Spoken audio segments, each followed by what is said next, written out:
I want to show that inspiration can be everywhere, no matter which style, materials, mediums or tools you have. You can turn every inspiration you get from somewhere into your own very unique piece of art. No matter if you are a junk journaler, a card maker, an art journaler or something totally different. I am obviously a junk journaler, so I am going to show you my process on two totally different journals that I am going to create simultaneously within this series here on my YouTube channel, starting today. But you can take my ideas and transfer them to any other paper craft project that you might have on your desk. And no matter if you are a beginner or an expert in what you are doing, I hope you can get some helpful tips and tricks from this series.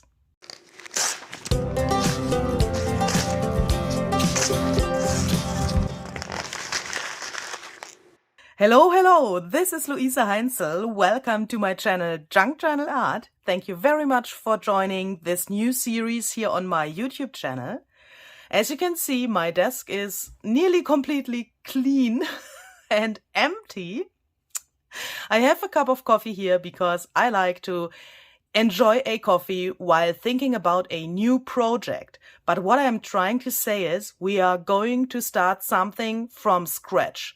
So let me quickly explain what you can expect from this series. You can learn how to create a junk journal from scratch in your very own unique style. I am going to walk you through all of the steps of making a journal, how to find a color palette. I mean, the desk is empty. How to find a color palette, how to start with colors, how to find matching papers for this color palette, how to alter those papers so that they match the style you are looking for, how to create signatures. I will also give you some of my very own secrets about how to avoid a gator mouth, meaning how to manage that your journal won't get too bulky in the end.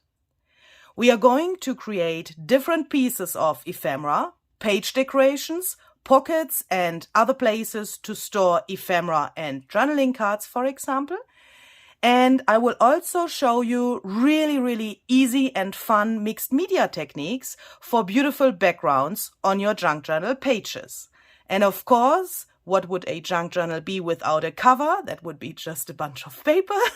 So, of course, we are going to create a cover for a journal as well.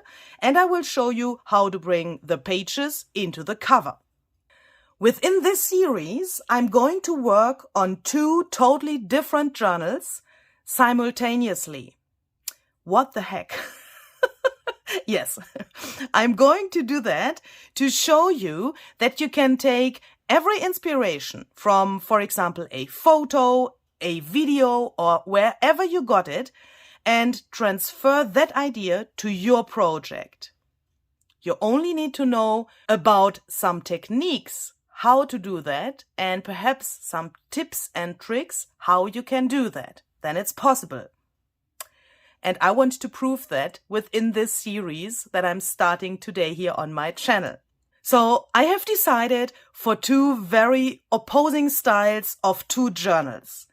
One is supposed to become very grungy and vintage with much brown and darker colors. And the other one is supposed to become really clean and with light colors like white, beige and gray. For this series, I have also taken a lot of your questions that you have left below my past videos in the comments, and I would like to try to answer those questions within my process.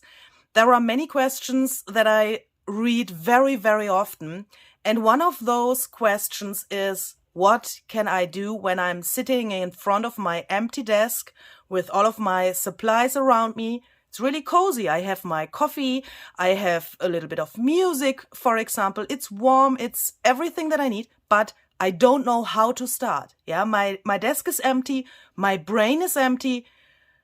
then suddenly my coffee cup is empty as well, and I don't know how to start.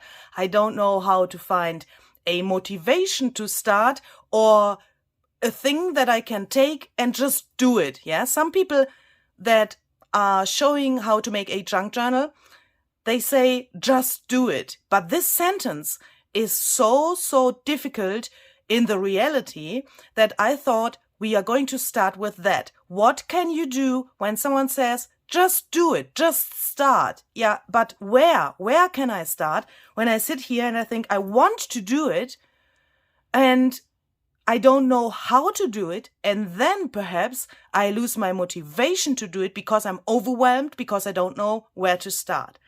So the first thing that I like to think about when I start a new journal is the color palette. Perhaps you might think now, yeah, okay, grungy and clean, that can be 2 color palettes, but there are, of course, more than those 2 color palettes existing in this whole world. Yeah, that's of course right. I got you. But I would like to give you some tips and tricks how to get your color palette for your journal with the colors that you like and that you love, because I think that you only need some thoughts about that so that you can transfer what I'm doing here to any color palette that you like and that you want to have for your journal. I would like to create a little color palette booklet today. That is a thing that I found out that is really helpful for me, and of course I'm hoping that it can be helpful for you as well. In the end, we will have a little booklet thingy that we can have on our desk the whole time while we are working on the journal, so that we don't forget the color palette that we've chosen in the beginning, and that we also can use that as a reference for the further steps that we are going to have to do to create the journal. I found out for my own process that swatches of your mediums are a really helpful thing to find a color palette. So please don't be confused when you see this. I will quickly explain what this is and how you can do that for your own mediums that you perhaps have. So this is basically a little wooden box. This comes from Tim Holtz, and in this box I have swatched all of my Ranger mediums that I have. There is also a whole video series about how I created these swatches here. If you want to check that out, then please check out the info box of this video. There I have a whole playlist where you can see how I made these swatches from the Ranger products that I have. Don't be confused. If you don't have Ranger ink pads and sprays and inks and that stuff, but you have another brand of mediums, you can also do this with the swatches, and you can also, of course, follow this series with totally different mediums. Yeah, it's not depending on which mediums you have from which brands, but it's all about thinking what I want to use and how I can combine the colors. And that's, of course, possible not only with Ranger mediums, but with any other mediums that you might have. So if you want to check this out, then the playlist is linked down below. And I want to use this to start to find my color palette. If you don't have such a swatch thing, then you could also, of course, and I'm showing you that with the Ranger products as well, because that's what I mainly use for my art. But you can do that with any other mediums that you might have. You can also take the bottles or the tubes of paint or whatever you have and use that as a swatch. Yeah, I think, personally, it's a very big difference. So let me show you that here with, what is this? Vintage photo. I have taken that out. So look at that. This is my swatch for the color Vintage Photo by Ranger. In this little booklet, I have swatched every medium that I own from this one color. Meaning, this is the oxide ink pad. Those are the sprays. I have the paint, the glaze, the re-inker of the oxide ink, and a swatch of the Distress ink here as well. And this is helpful because you can see how the color comes out in reality, yeah? But you could also take your bottles, for example, of the spray, lay them down to your desk. You could take the matching ink pad that you have, or other mediums, like this is the paint, this is the refiller of the oxide ink, and so on. You could take that and put that to your desk to see the color. But for me, I mean, look at that. This is really, really different, isn't it? I mean, this is the medium with which I have created all of this except the stamping. So the background is made with this ink pad. This circle is made with this ink pad, but with another technique. And then I have stamped the butterfly on top. So as you can see, this label here can't give you the real color that this medium gives you on paper. But that's a normal thing. It's not possible to print this oxide effect of the ink to such a label. What I'm trying to say is you could use your mediums in the pads or the spray bottles or wherever you have them in tubes and lay them down to your table and find a color palette. But for me, it's like essential to have swatches to see how the color really comes out. And I can really recommend to do this. This is really, really time consuming. Please don't ask how long it took me to make this, but I'm so happy to have that. And you do that once and yeah, then you have it forever. Yeah. And you can always add new mediums that you have. If I, for example, get new ink pads, then I can add them really easily here and I will have this, and this can help me for the rest of my life. Yeah. So, of course, it's not necessary to do that to find a color palette, but that is one of my tips to make your life easier and to have perhaps also, how can I say that, the possibility to make a little training for your eye to learn more about the colors and how they come out on paper. So perhaps, hopefully that makes sense. Okay, so let's put this aside for a while. And I think when we talk about grunge and vintage, then of course what I just had in my hand comes to our mind as well. So vintage photo is of course a really, really great color to get this vintage style to your journal. So we could take this as a starting point. If you don't have something like this, if you don't know your mediums so well and the colors that you have, what can you do? Another possibility, if you don't know, for example, yeah, I mean, that is really obvious. It's called vintage photo, so it must create something that is vintage. Yeah, so that is really relatively obvious because of the name. But if you don't have such a medium that has such a matching name like this color here, what can you do? You could start with a color that you know really, really well. Yeah, for example, if you think, okay, my whole life I was like this purple girl. Let's create an example, yeah? Then you could think, okay, I have this purple. I have this purple. Here, from this, I only have the spray that could give me some limits, perhaps, with the colors, but you could use this as a reference, of course, as well. And then you could think, okay, which of those colors that I have from one color, I mean, color variations from one color, yeah, this is purple, isn't it? So you could think, which of those is speaking the most to me? And that is really, for me, like an emotional thing, yeah? It could be a day where I think, okay, this really like nearly neonish, purple, bluish color is the one that speaks the most to me. You could also think, okay, it's like more, I mean, the time of the year is more like it's coming closer to Halloween, for example, then I would perhaps choose this. If you think I want to have a Halloween theme for my journal, then this would probably be better than this one. Yeah, but that is an emotional thing, I would say. What you also could do, of course, is take your favorite color to start building your color palette. For me, from the Ranger product line, that would be Forest Moss, as you can guess if you know my channel.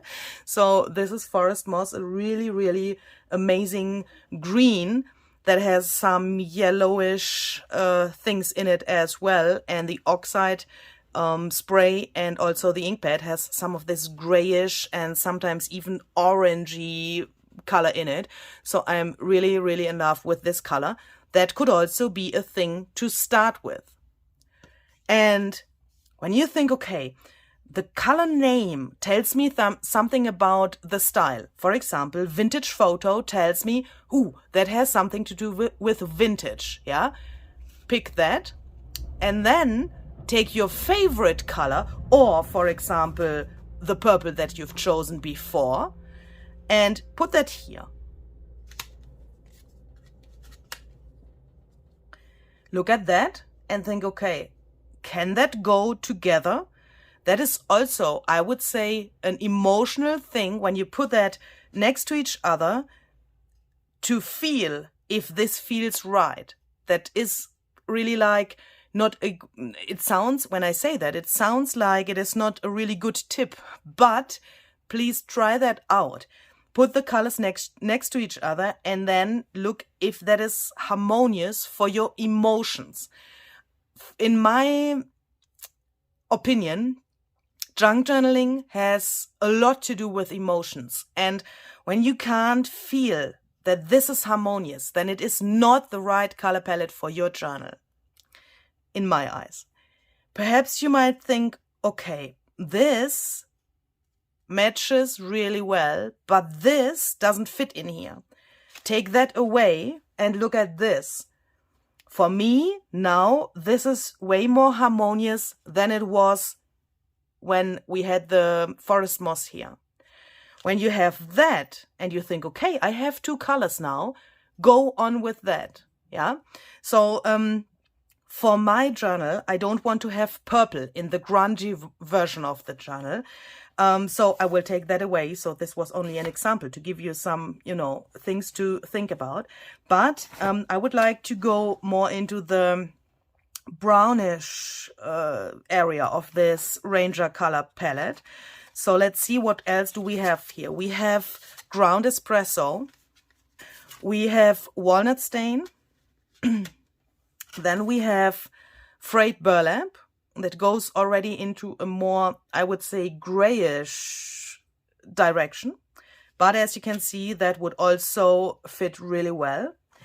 And then what I also have is brushed corduroy. That goes into a really crazy yellow sometimes, as you can see here.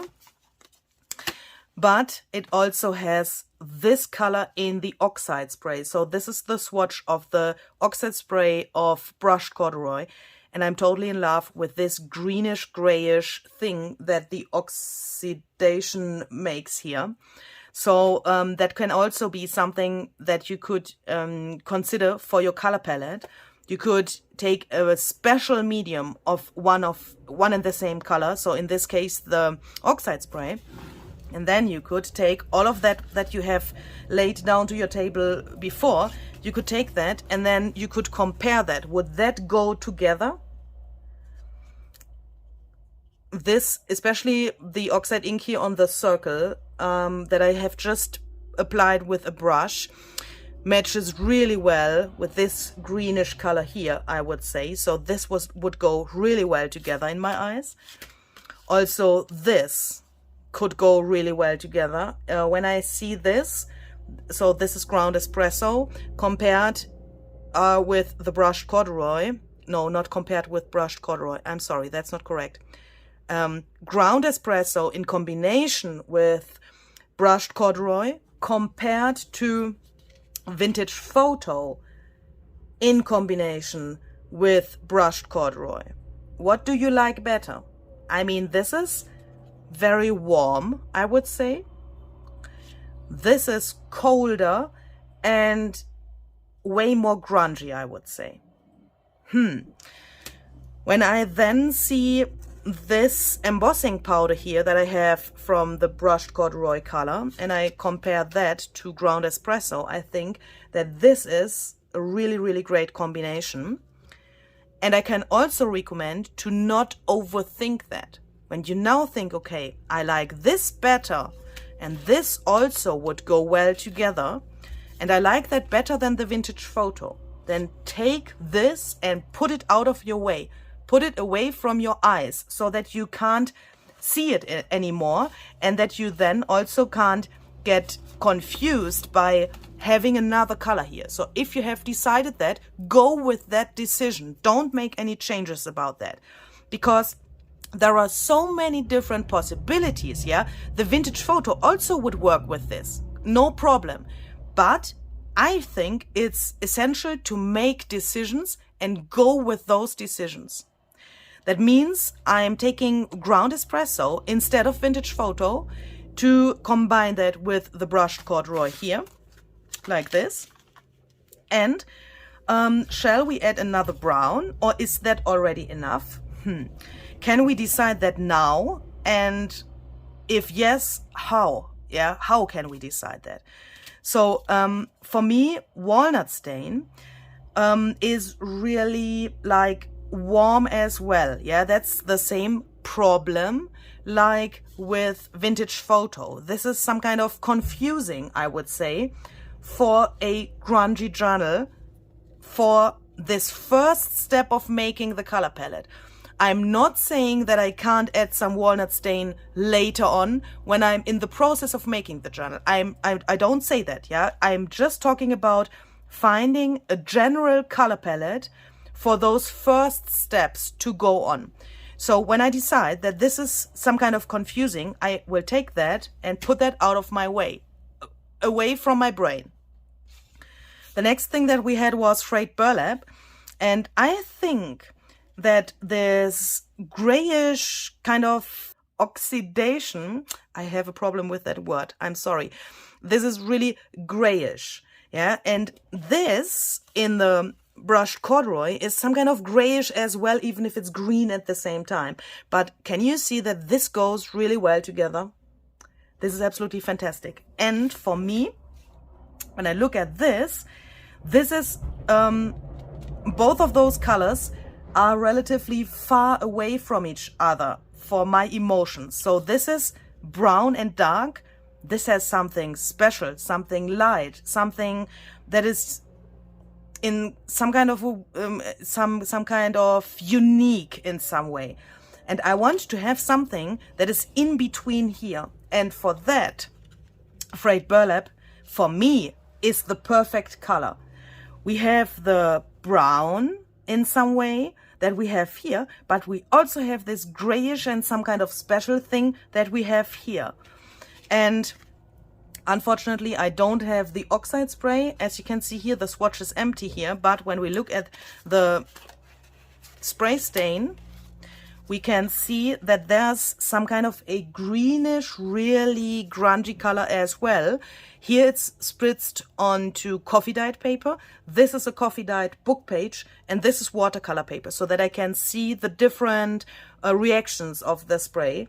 And I would say that this is the perfect grunge for this idea. Since we have green here, we could consider to add a real green as well, and that could bring us back to our favorite color. So if you now take your favorite, once you have this, yeah, when you now take your favorite color and put that here, you could see, okay, can that match? Is that good? Do I want to have that there? This green? Can that go together? Is that already too colorful for a grungy journal? Those are the questions that are in my head when I decide for that. But what about, I'm sorry, I have to search for that. What about one of those. Let's take out the yellows. So fossilized amber is a yellow, obviously. Let's put that here. Would that be an option? It's a really great contrast to forest moss, I would say. Let's see which mediums I have from that. No spray. So I don't have the oxide spray, I don't have the spray stain. You can see that because both of those pages are empty. But perhaps we could do something with that as well. I really like that. I really, really like that. Let's see, what else do we have? We have wild honey. That is, I would say, way warmer than fossilized amber. I have the spray for wild honey. And now please look at that. Try to look at this. If this doesn't work together for grunge and for vintage, I can't help you. So this is, in my eyes, really, really great together. Look at the contrast of the oxidation of the spray here and here. This like chalk finish. Those colors are really, really intensive, but they work really well together. And when I put that back and look at the whole thing, I can also see that everything is like coming together. It's cohesive. It's not that one color is like bam, yeah, like this, for example. This purple is like jumping out of the rest, and this is all like one. When we have that, and that doesn't have to take as long for you as it took me here for the video, yeah? That's something that I would like to point out, because when I do this without explaining everything, then this can go way faster than you have seen it now with all of my explanations and that stuff. If you do this for yourself, then it can happen. You sit there and you think, okay, that's it. That's what I want to use for my journal. And that can be within minutes, yeah? Not so long like I've done it now here. So this is obviously the color palette for our grungy journal that we are going to create. Ground espresso, frayed burlap, brush corduroy, forest moss, and wild honey. So let's decide for a color palette for the clean journal. I think that is way easier than the grungy version. So let's try that. I will bring the other colors out of my way so that I can't see them. So I will just take them and put them aside. And for this clean journal, I would like to go with a lot of white. I already know that because I have thought about that before starting recording this. So I have white as a color in my head and as like a base for everything. Yeah. So I'm choosing those colors that are the most neutral, light and clean colors that I have. One of those is definitely pumice stone. And I'm also thinking about using hickory smoke because it's also a gray, a lot colder than pumice stone, I would say. So that could work really, really well together. And when I now imagine I have white, I can see that here on the watercolor paper, of course, and I have both of those grays. What could we add to make that more interesting? Because with the grungy color palette that we have here, we have already way more interest with both of those colors, this forest moss and the wild honey, combined with the browns. Yeah, the browns are the grays in this color palette for me. But what can we add to have a color? Yeah, not only this grayish and white color. What could that be? And for that, I think I have to take the frayed burlap out from the other color palette just to see it.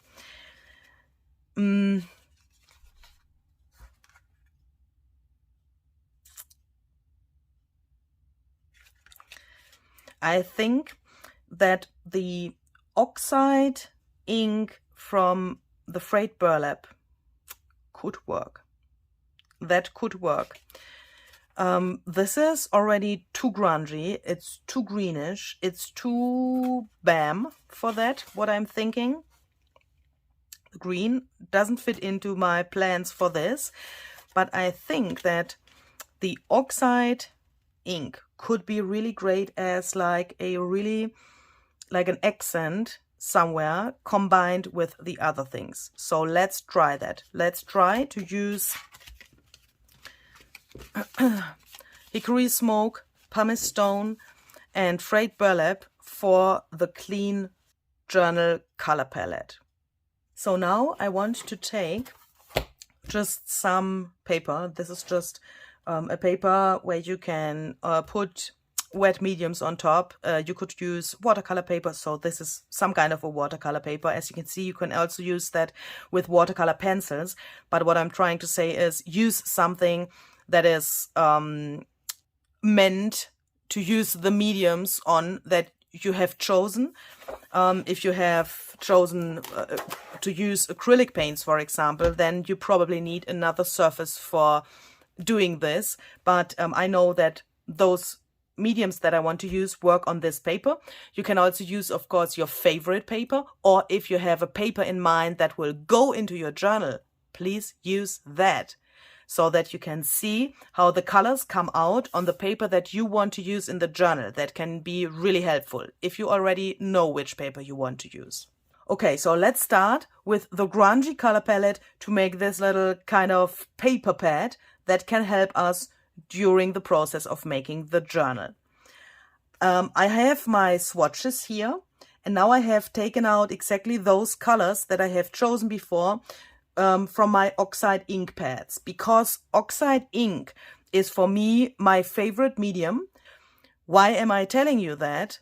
Please choose, if you have several different mediums from one color, that medium that you like the most, because I think that is the most easiest way to start your process of making this. We are going to start with ground espresso, so I'm taking my ink pad.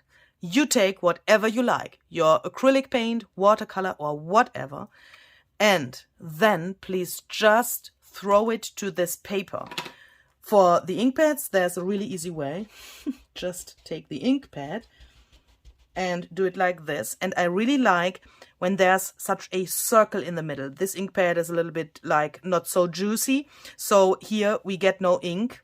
Otherwise, I would have to press very, very hard. But I like this. I really, really like this circle there, because I can then compare the color also with lighter things like the white paper here, or I could put other colors later in here to see how well that goes together, and so on. The possibilities are endless. So then we should perhaps write the name here. I mean, I know that this is ground espresso, yeah. Wake me up in the middle of the night and I will show me that, and I will tell you that this is ground espresso, but perhaps you would like to write that down. So let's do that. Then I'm going to do this with all of the other colors that I have chosen before.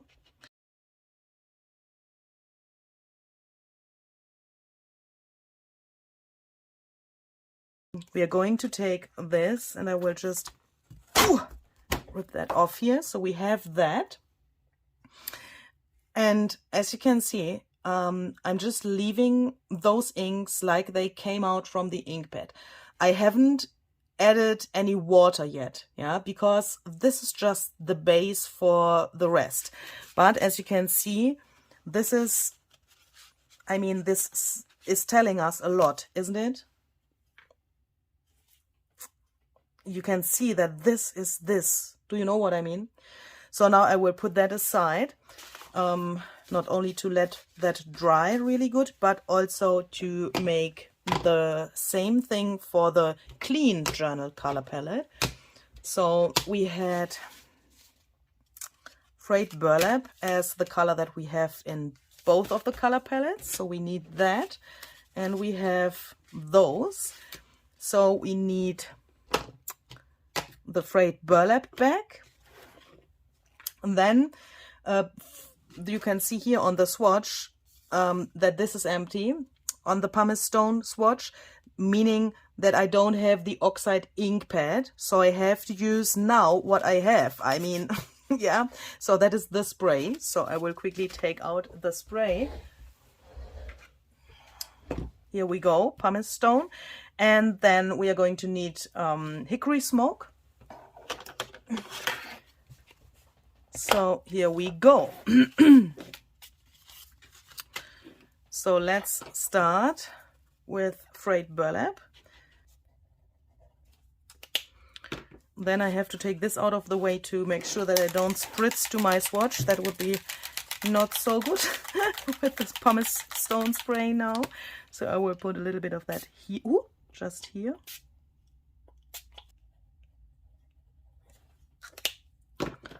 And last but not least, we're going to need hickory smoke here. Okay, so when this is completely dry, we can go shopping in our own stash, and the fun part of this can begin. So I like to start with the more bigger papers that I have to get an imagination what I want to use for the actual pages of my junk journals. So I just went to my shelf where I store my bigger papers, and as you can see, I have taken out a lot.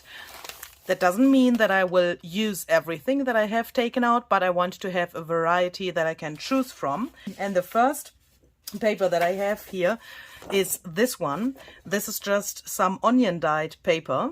And I thought that this is really great for grunge. And when I take this now, I can see that the ground espresso is really close to what I have here. So this would match just perfectly. And because I don't want to have my full pages here at my desk at the moment, yeah, I just want to get an imagination what I'm searching for. And the next reason is here's some blue, and I can't use the blue here for my color palette because that would destroy everything. Even if this is only a tiny amount of, I guess, Brusho powder, I don't want to have that in my journal. So I'm just taking this thing, eyeballing the size, and I know that this would fit without the blue. Here's a little bit blue left. What is that? Go away. So I know that this would fit. I know that I have more of this kind of paper, so I can just take that and put that here below my color palette paper, and I know that I can use that. I know I have more. I can make pages out of this paper, but if this would be the only piece that I have, I could of course use that later in my journal as well, even if it's here now meant as a reference. So let's put that there. And I have found a similar paper. This is also made with some onions and I guess some plants with this eco-dyeing method. This seems to be, I'm not totally sure, but I think so, that this is some of the brushed corduroy oxide spray. Can you see that? So this is perfect because we have grunge with this here in the background, and we have this already. So let's tear this off and let's put that here. And this, what is left over from the papers that I've just torn, of course I will save that. I will put that to my desk to be able to use this later. Here is no blue or nothing that is not matching the rest, so I can of course use this paper for the journal later as well. And then I've thought about the following thing. If I have some eco-dyed papers here or some coffee-dyed papers for my grunge, for the grungy journal, I guess they have to be really extremely, like with this really extreme contrast or really dark colors. Can I find something in my stash that is made with the same technique, meaning either eco-dyed or coffee-dyed or something similar, that I can put into this more clean journal? Is that possible? And then I thought, yes, of course it is. I can take a coffee-dyed paper like this, for my clean color palette, because this has nearly no contrast. It has a tiny little bit of grunge here. I guess that we don't want to have something like that in the clean journal, but as a reference for finding more papers like this, we can take a piece of that and put that to this left side here for the clean journal. The coffee dyeing for the clean journal is possible, but I guess it has to be really calm. Those water drops here, I think, are nice. It's okay for me, but it can't be more like this, yeah? It has to be really, really calm, and the color, as you can see, fits perfectly to this color palette. So let's put that here. And when we are talking about this clean journal, then we also, of course, think about the color white, yeah? Some people say white is not a color. For me, white is a color. So I have taken out this paper. This has a little bit, some kind of a texture, as you can see. So let's take a piece of that. And as you can see, when I tear that, it tears really, really smoothly. Very wonderful for this, I would say. So we can take that for here. Normal copy paper, of course, would work as well. And to don't forget that, I will take a piece of that as well. Put that here. And what I also thought is, for this clean journal, we could take some vellum. I really like this translucent look of the vellum, and I mean, it's like white and gray at the same time. You can create, I guess, really smooth things with putting some vellum on top of those colors. That could be an option later. And as you can see, now I get ideas, yeah? When I see this and I think, oh, I could put this on top of this, then ideas are coming to my mind.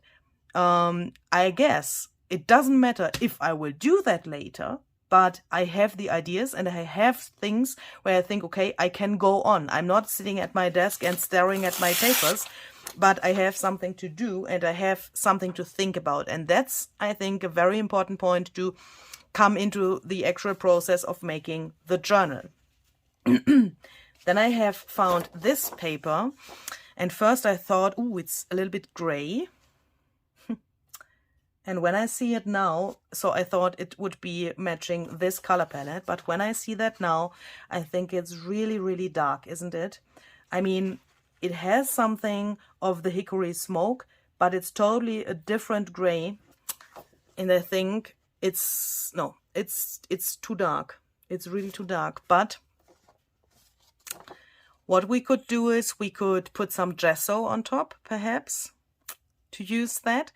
If I'm not totally sure about that now, I will take that and put it away. Thinking too much about this, putting gesso and let it dry and all that stuff, for me, it's at this point too much for my brain. Yeah, and when I realize that, I take that and I put it away. I will put it not totally back into my stash, not back into the container where it's stored, but next to my desk so that I perhaps later on can look at that again and decide if I want to try that out with the gesso. The same with this and this paper. I thought it's gray, so let's try it. And when I look at that, I think this is way more harmonious than the other one, but it's also relatively dark. And when we are talking about light colors, perhaps we could think, okay, too much of this could be like destroying the color palette.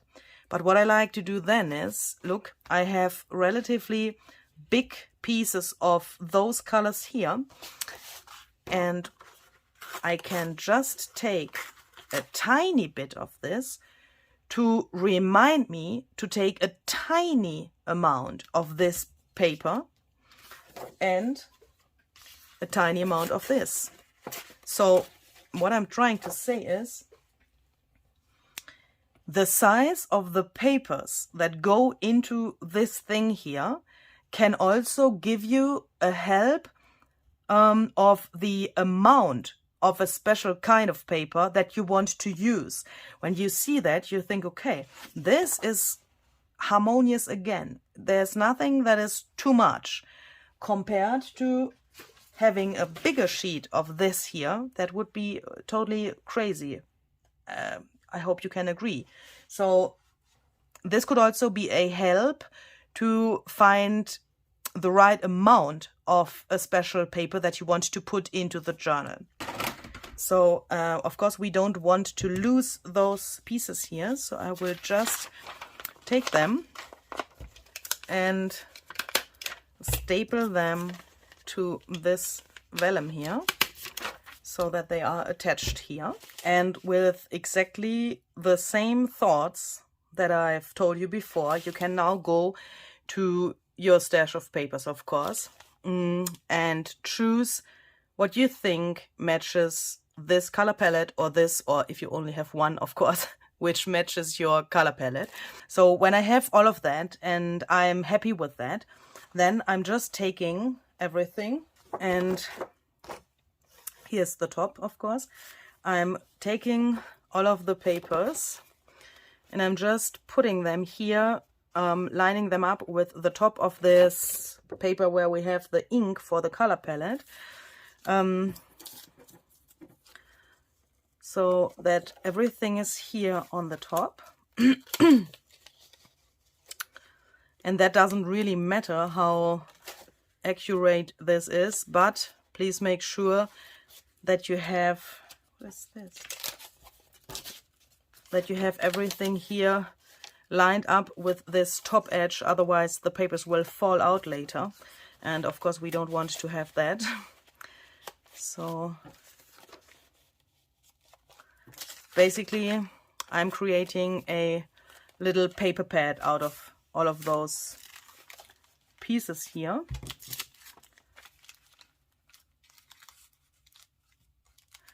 And if you think in a second, when you see what I'm doing with this now, that you don't want to do that like I'm doing it here, you could also create a mood board out of this. I have made a video series about mood boards and working with a mood board for a junk journal a while ago. I will link that video series for you below so that you can check that out. The idea is really similar to what I am doing here today, but within this mood board method, you lay down all of those materials to your desk. You need a relatively big desk for that, to be able to leave the papers there and to be able to come back to your desk and look at them. And some of you said that you don't have such a big space to lay that down. So that's why I have thought about this method, because this is similar, but it needs not so much space on your desk. So what I am doing now is I'm trying to open my crocodile. Here we go. So I'm just making some holes here on the very top.